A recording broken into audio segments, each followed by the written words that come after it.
it's kind of crazy. We were talking about like now when you start to like put all the magazines and stuff on the table, you were like, okay, we're on the cover the one time, and then you guys got the big feature, and then you're on the cover and there's some feature of us in here. It was like kind of crazy to see. It was just really I don't know, maybe a couple year stretch where it was just like back to back. It seemed like every month. Yeah. I mean, it's becoming quite evident just going through them, like you said, you know, like even on the spines, it's together. Oh, damn. Yeah. I mean, it's just like, it's quite a relentless onslaught of bullet Trivium. Yeah, actually, yeah, that's the same one there. Same one there as well? Yeah. Here too? Yeah. Flipped around. Well, it's the third magazine that has that.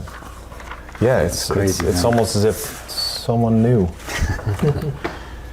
Yeah, it was like kind of what you're saying, like there's just so many like parallels with like people we've worked with, shows we've done together, like festivals, like the 2006 download being the one where we got up on stage with Metallica. It was like doing the Die Die My Darling cover with them. You said they were on the GNR day, I think, and we were on the Metallica day. Yeah, because all the pictures for this whole feature was shot at that backstage. Yeah, this came out, I can't remember where Yeah, it's download 2006, that one. yeah, this is August 2006 issue, so this was like 2 months after. Yeah. So we shot all this, and then you guys played the GNR day, you guys obviously, But we all sang We did Die Die My together. Darling, yeah. and I think Venge was on it. Yeah, they were there. What are the chances? 3 Mats, Yeah. all Damn. fronting a band. Yeah, Popular name that year. testament to the hype back then, though, you know? Yeah. Yeah. Like, and, you know, we've stood the test of time as well, so there was obviously something going on which people kind of understood. And yeah, it's, you know, to look at it like nearly, 18, 19 and 20 years ago, these kind of covers, you know, it's just bizarre how time has gone by so quickly. I guess for like music fans back then, especially like the UK, where all these magazines are from, you gotta think like all those people that you hear about that like, oh, those were like my gateway records when I was like, you know, in high school or when I was 14 just getting into metal, and thinking how these two records like still so popular and relevant 20 years later, like these things dropped like within like a 6-month period of each other and just like really kind of took over. Yeah, but it really is crazy, like how it's just the two of our bands on everything together for this period of time. Well, it's like, you know, you guys were talking about how like, you know, maybe we didn't feel like a part of like a scene that was like burgeoning in a region of a country, like you could say the stuff up in New England for us, like all the bands coming out of there. But in a way, even though we were on separate corners of the globe, kind of doing similar enough things, but being different enough to where it's like we weren't like exactly the same type of band, but there was enough of a cross section between our fan bases that it was like obvious, like, okay, there's something happening between our two bands, and it was kind of like cool to see how it was complementary. There was never really, even in the magazines, I never pitched it, I don't remember, as like rivalries and stuff like that. It was just two bands doing their own thing, kind of creating this music and stuff, and it's cool to kind of look back on that, how, you know, you see a lot of bands, like there was like this intense rivalry or something, or bands like having to do that to kind of like one-up each other, and I feel like it was just kind of the music doing that. It wasn't like oh, we got to top these guys or show them. It was just letting the music speak for itself. And I mean, you know, driving over here and listening to Poison, I mean, as just a fan of the album, I'm like, you know, start to finish, it's just got something, you just know there's something special to it. And I think from day one we were just like, man, like this is a great album, great band, and like I never felt like that sort of rivalry, you know, it was just like an appreciation for hearing. It couldn't have existed anyways, because when they were written and recorded, we weren't aware of each other's bands anyway. Yeah, You know what I that's mean? like So the it was wild thing. Just a stars aligning for both our bands at the same point in time. It was a beautiful thing, you know? Yeah. And we talk about movements, you know, we're talking about New England, and then there's the Bay Area and all these different things happening. The UK now, I think, is having a moment and a movement where so many bands are coming out of like kind of a similar, smaller country, having amazing bands. And I talk to these bands, and the bands that got them into wanting to be a band is Bullet and Trivium, which is so crazy that we're sort of like this adopted band of that territory. You guys are from that territory, but then both bands expanded, becoming international things.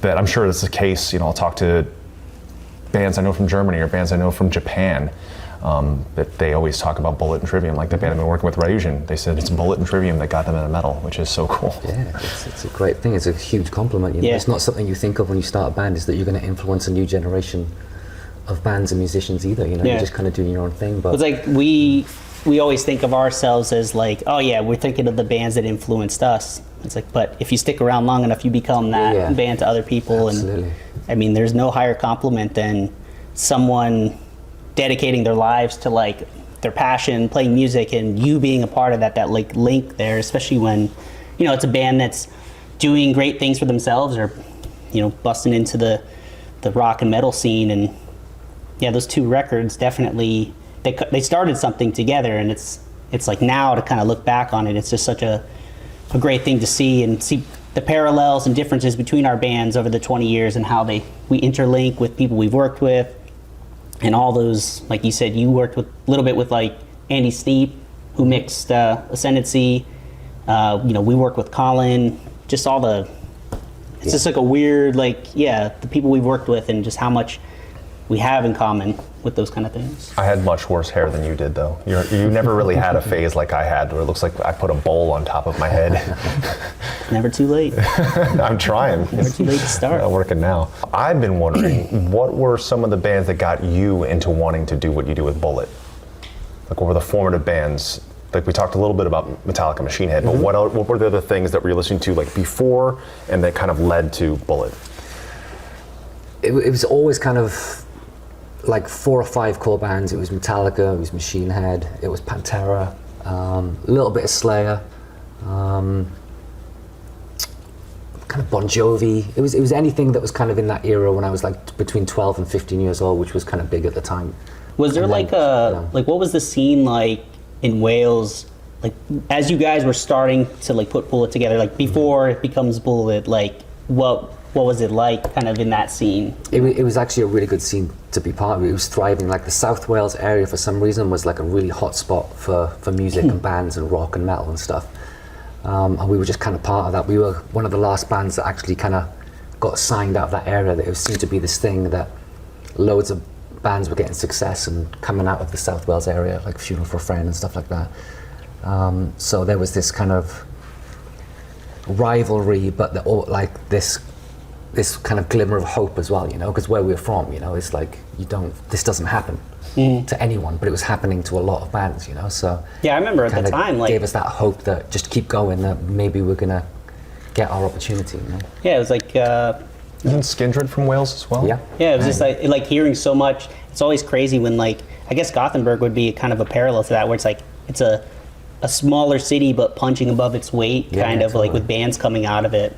That's that's really cool Yeah, because I don't know why. I just think it was just kind of a lot of creative people in a small area that were really kind of motivated to kind of get out and showcase their talents. Really, it's not really something that happens from that area in Wales that we're from, not historically, anyways. And there was just those early 2000s where everyone was in a band, everyone was playing shows in pubs and clubs, everyone was like going to be the next big thing. what was like the venue in Wales that was like the one, like before you get out to the rest of the country and stuff, like what's like the place you had to play? There was kind of only one at a kind of a more grassroots level, and that was a place called TJ's in Newport. I don't know if you ever heard of that. That It was sounds like a super club. familiar. Did we play there? Kind of sounds familiar. think I don't we know if we did. did though. We might have. Was that also a bar too? Yeah, it was kind of like, you know, We might have done that. kind of divey rock club Yeah. venue. I Kind have to look up That on kind of sounds. online. swear we I don't know if played we that. played it, but we may have had a drink there. Yeah, so that was the place you'd go to if it was happening. Otherwise, you'd just be in your local pubs and clubs and putting on your own events in churches and community centres and that kind of stuff, you know. So when we got to play TJs and stuff like that, and then a Barfly emerged in Cardiff, which was Definitely did that one. Definitely yeah, did you that. guys definitely did that one. And yes, yeah, so there was lots of opportunities, there was lots of venues, there was lots of competition, lots of rivalry. It was all kind of friendly. And then bands started to break through. And it was like, oh shit. So that just gave us that motivation to keep going when no one gave a shit for so many years, you know. That's so cool. Yeah, here was pretty different. Orlando was I think Florida's like a weird one where it's like Very weird. every part of the state you go to is so different, and like the weird thing is like I was in a band in South Florida and then Trivium was up here, so that was kind of, we had like our like there was like kind of scenes, but I feel like we were kind of like both the projects, like Trivium and then what I was doing, were kind of like at the tail end of like coming out of like new metal, but it really wasn't like the like real metal stuff kind of coming out that was like all of a sudden Lamb of God's coming up. It was like just before that, it was like we were forming in this like in-between stage here, and I feel like the scene in Florida was always like, I remember new metal, then it went into there was also hardcore. like the Poison the Well and stuff like that was here, but even with that I was like, I remember thinking it was like almost like that was already happening, and it's like it wasn't the scene that I was like gonna be a part of, and it was like kind of trying to find like where we would like be at. And then when I joined the band, it was kind of that same thing. Is like, where are we kind of fitting in here? Yeah, we've always been, well, what's interesting is like both our bands were fronted by people like, we were like 12, 13, 14, 15 thrash bands playing amongst like new metal bands, and like Dillinger just broke out in like the kind of noisier scene. And so a lot of bands were doing that.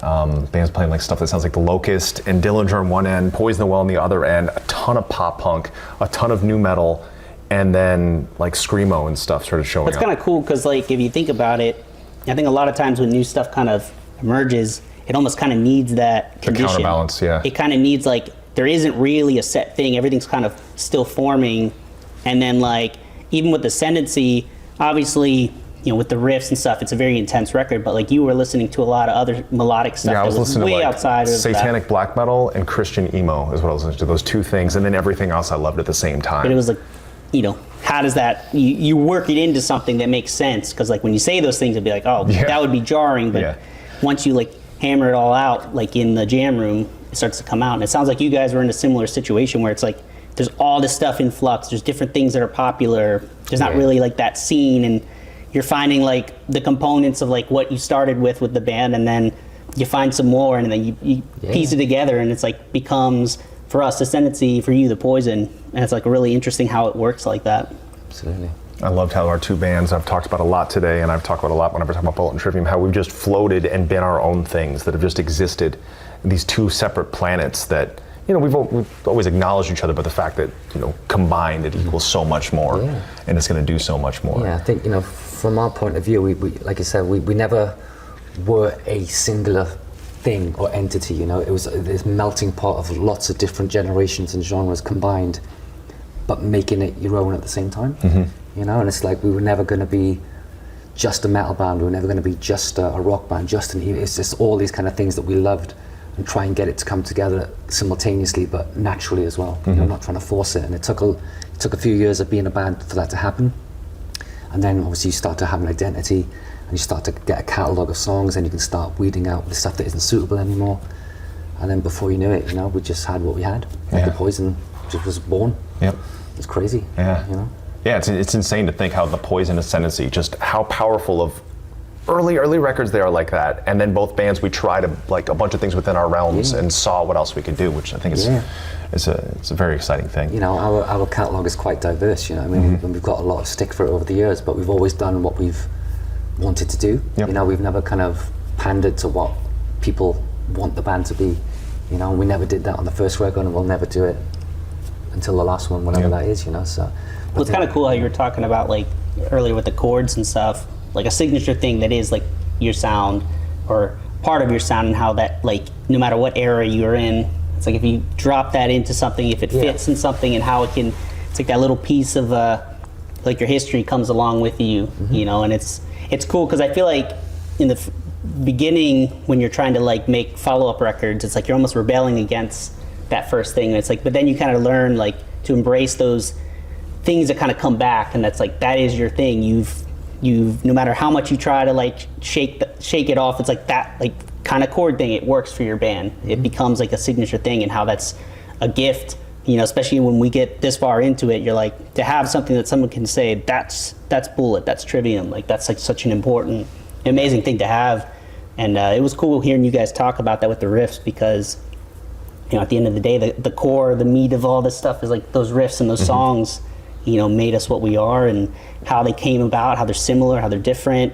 And yeah, I was stoked. I'm inspired by that stuff. Yeah, just to me hear too. it, you know? Me too.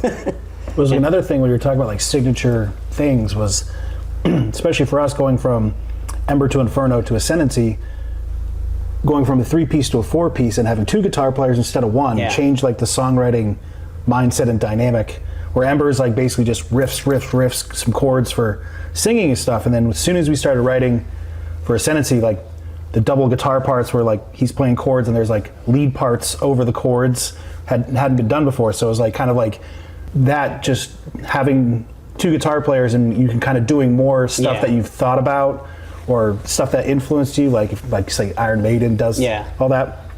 It would like immediately like showcased itself as like what the next step of the band was going to be, and then eventually that just kind of carried over to like everything else and just expanded upon it. But it was like something that was like for us like kind of like taking all those like old school influences and kind of the new stuff and then like adding in something that like I don't think too many other bands, or at least at that time, were like singing over like Iron Maiden type guitar melodies for choruses and all that stuff. So it was like kind of became like our signature thing where like so many songs have like that kind of vibe to it and parts like that. So it was just like something like we can do this now. So it's like frees you up for kind of like just I think it's cool, instantly came about. Both bands having like kind of the similar obviously setup for 2 guys playing guitars and frontman playing guitars, and how you guys do a lot of melodies and harmonies as well, but like you know the difference between our harmonies and choices for stuff like that are like very like subtly different with like those kind of things that like obviously both have similar influences for like why we chose to put harmonies and melodies like that into the sound, but like going through like 2 different guitar or 2 pairs of guitar players, it's like a different thing. And that's like I mean, I feel like even with like your melody choices and stuff, I'm like, yeah, that's Bullet. Like right away when I start to hear even with the vocal stuff too, like how, you know, the similarities and differences and how it's like you can have the same almost core set of influences, like, because we love the same bands you were talking about, and how when it goes through the filter of all of us jamming it basically like cooking with a lot of the same ingredients, but you make the dish a little bit differently than somebody else. I can't think of any other modern metal bands, or many other, that have our lineup, like a singer that plays guitar, a singer that plays guitar, and a 4-piece. Usually when we tour with bands, it's usually 5 pieces. Like we rarely ever tour with another 4-piece that's like set up like ours.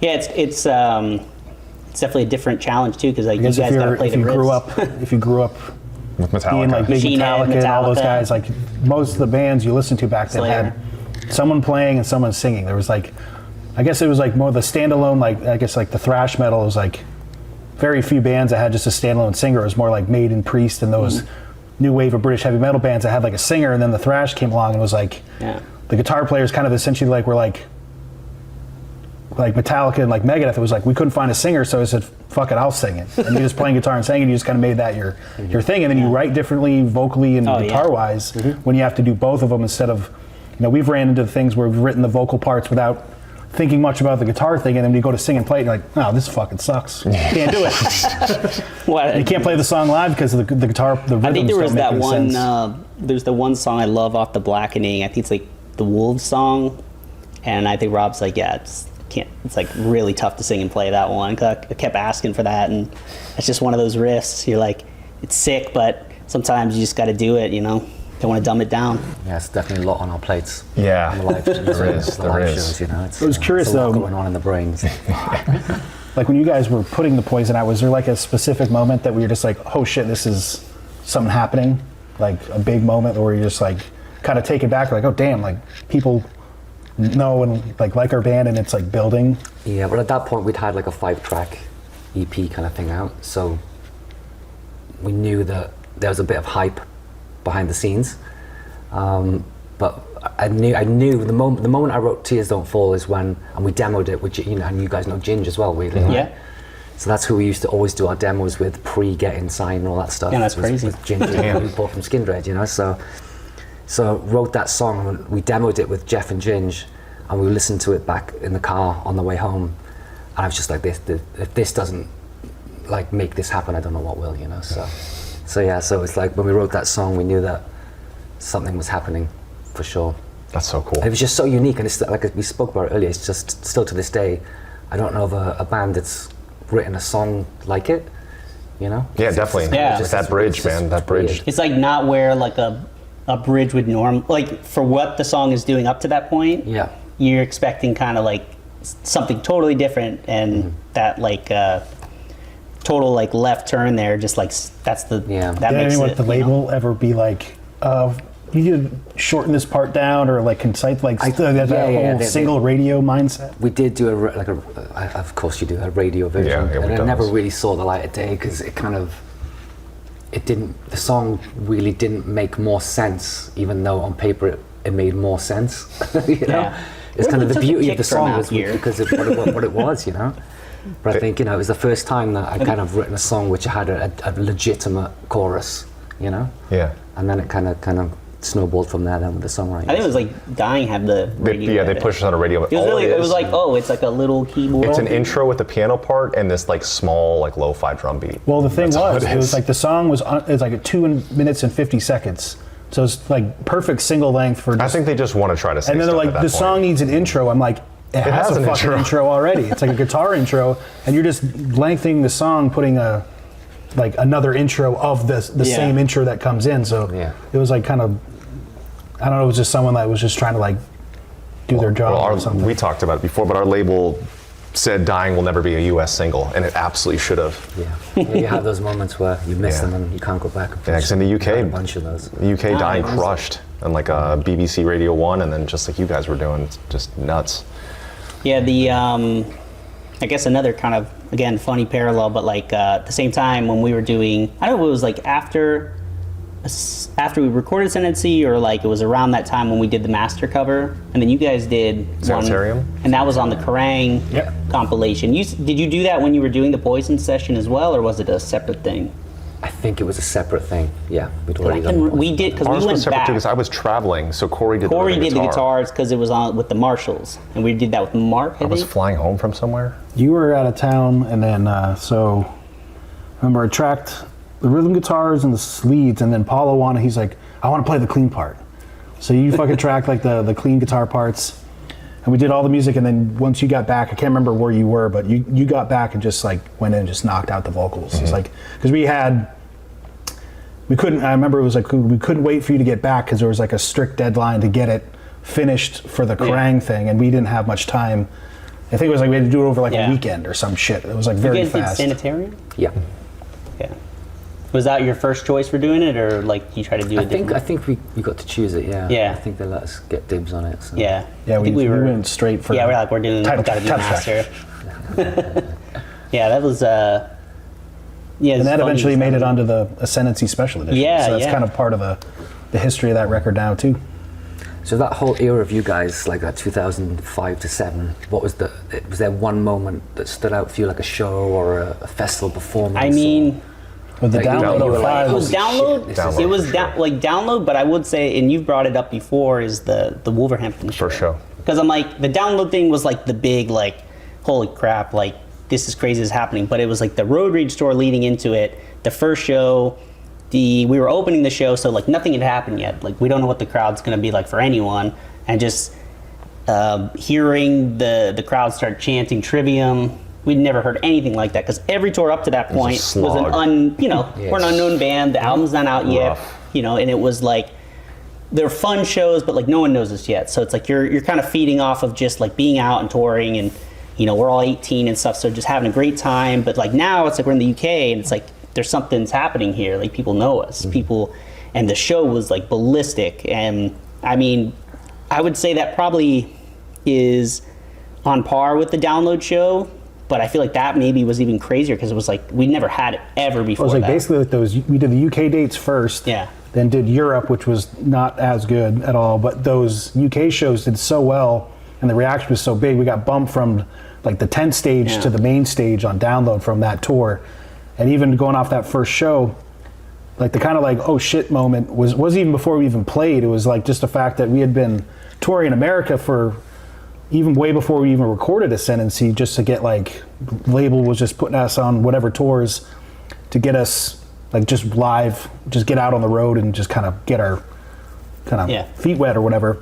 And then I remember getting off the bus at like the first show, and just you never expected. We've done so many shows in America where like no one knows who the fuck you are, no one cares, so you just kind of go about your thing. And I remember the first show getting off the bus and just like seeing all these fans just coming up like wanting pictures and autographs, and this Ascendancy had come out a couple weeks before and wanting us to sign the CD. It was like never experienced anything like, oh shit, people know us, like this is crazy. And it was like just kind of like a shock, because it's like the first time it ever happened where someone actually like recognized you or wanted your autograph on something or take your picture. And then it was like parlayed that into like that first show just being like just like a crazy experience. Was just like, oh wow, this is what it can be like. Yeah, huh? I mean, before This that, is pretty it was cool. rough. Before that, like no one liked us anywhere. So It was Well, funny. it's part of the process, though. Yeah. I think that's Well, it was like we toured, we did all those tours, especially even like our first full North American tour with that Machine Head tour. Yeah. Sentence, we hadn't even recorded it yet, so we were doing all these shows where like no one had any reference But it's or great heard because anything no one, that they there's like could. not any video of any of this stuff. So know, it was like because we we were- basically got to rehearse, Yeah, figure out thankfully, who the because hell we that were. Machine Head Yeah. tour, all we're doing was playing the demo versions of Ascendancy, which weren't that. Some of them had some Yeah, cringe it's a parts on. couple rough spots. But we were just playing them because we're like, oh, right after this tour, we're going straight into the studio, so we need to practice these songs, get the reps. So we were just playing them however we had up to that point.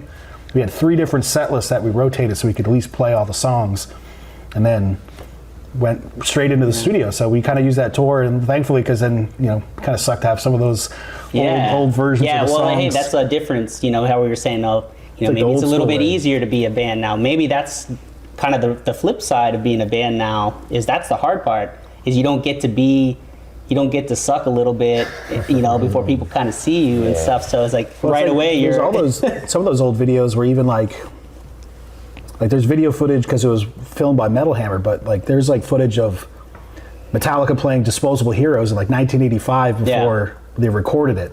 Like, because the bands back then are like, we have a new song, we're gonna test it out, and they play it, but there's no one like filming it to throw it online. Yeah. So it's like you just got to experience in the moment. Now Yeah. it's like if you play anything that's remotely like unreleased or new, it's like phones it's up- out and up it's there. instantly on social media. So. These magazines are making me think of one funny story though, and with the first Road Rage tour in the UK, one of the big first features we were ever going to do, it was in the Road Rage for the US. It was the second to last show. Oh yeah, yeah. And we were supposed to have this big Kerrang feature with all the bands, and we were kind of having some problems with some of the bands on the bill.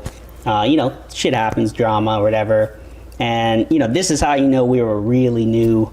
And maybe this is part of the attitude, like you're saying, you're like fearless, you don't give a shit. So we're like, you know what, fuck this tour, and we left the tour. That we were like, we're not playing the last show, we're not doing the fucking Kerrang feature. So just went back and to we Florida. we literally drove straight.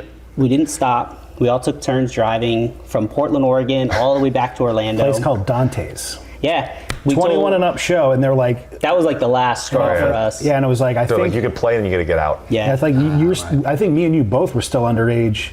So they're like, we showed up at the show, and like the venue was like, I think only Travis was like, yeah, you're like, I heard your band isn't 21.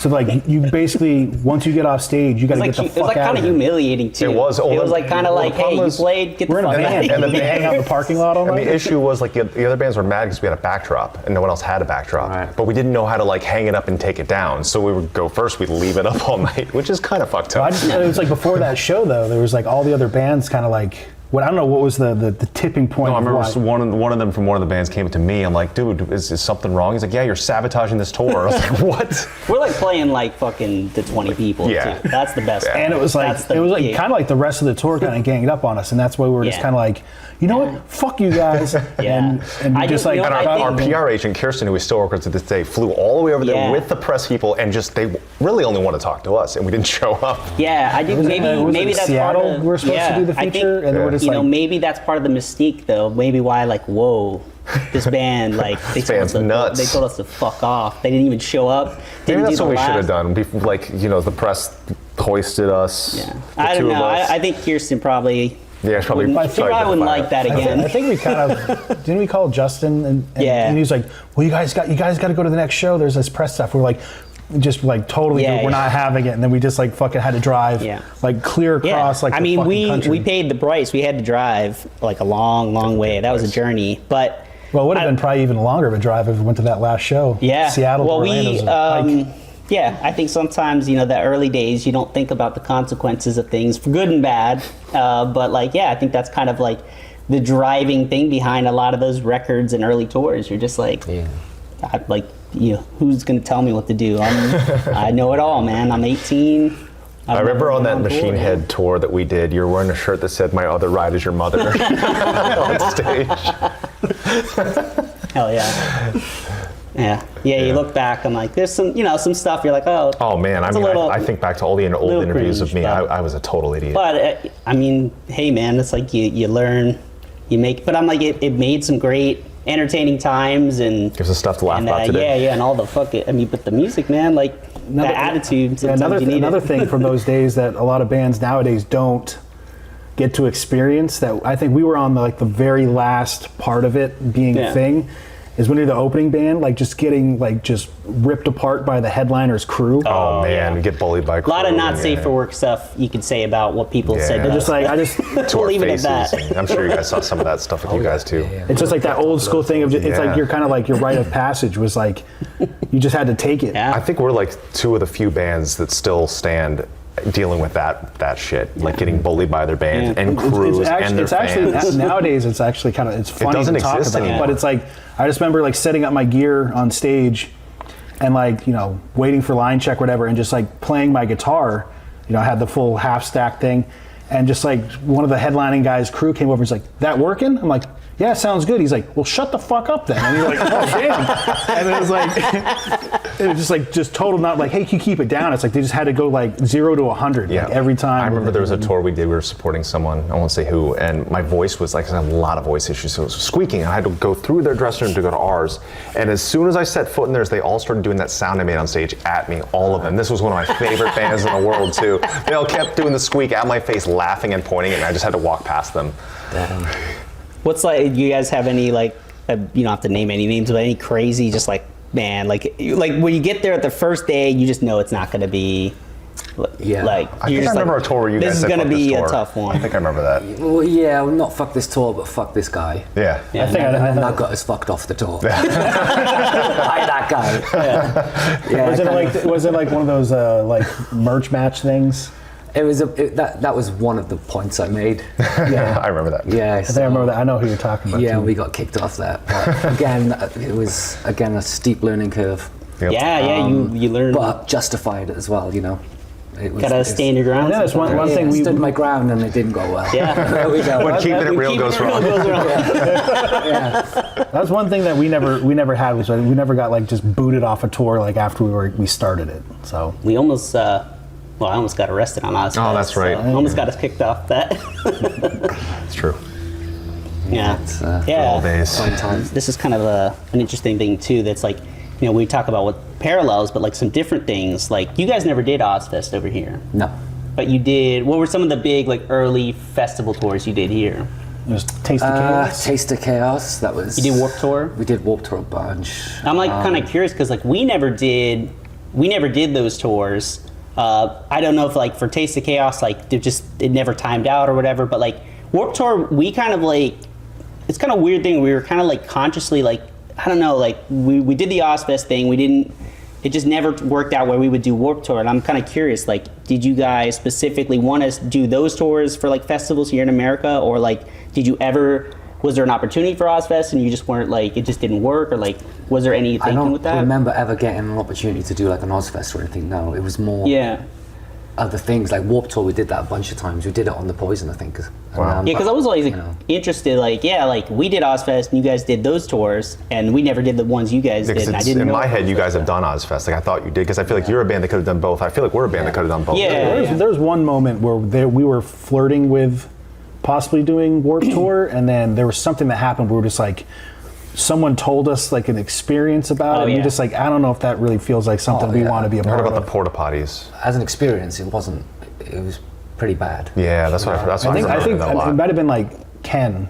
Yeah, Because he yeah, went yeah. on Warped Tour a couple times with Andrew WK, Yeah. and I think Yeah. he told us, he's like, I don't think Matt's going to like that. Well, yeah, Ken's got a pretty high tolerance for Yeah, he like, really that does. kind of He really stuff, does. too. Yeah, because we did Ozfest, which was amazing for us, and then Sounds the Underground. Yeah. Except I think Ozfest. that was kind of the thing. It was like we were thinking about like Warped Tour, but we did Sounds the Underground, and then eventually like Mayhem kind of rolled around, and that was kind of like the newer thing. But I just think about in those early days, I'm like, I was kind of curious, like if Ozfest was just like, if it just wasn't like timing wise, because there was really only a couple. It was like 04, 05, and maybe 06 were kind of like the years you would have probably done Ozfest or whatever, and then it kind of changed. It was like a different Yeah, thing. it kind of was like by it was like 2009, I think, was the last time they Yeah. actually did like a proper. What's crazy thing about Ozfest is we Touring had to buy Ozfest. onto that tour, and then those insane like amphitheater merch cuts.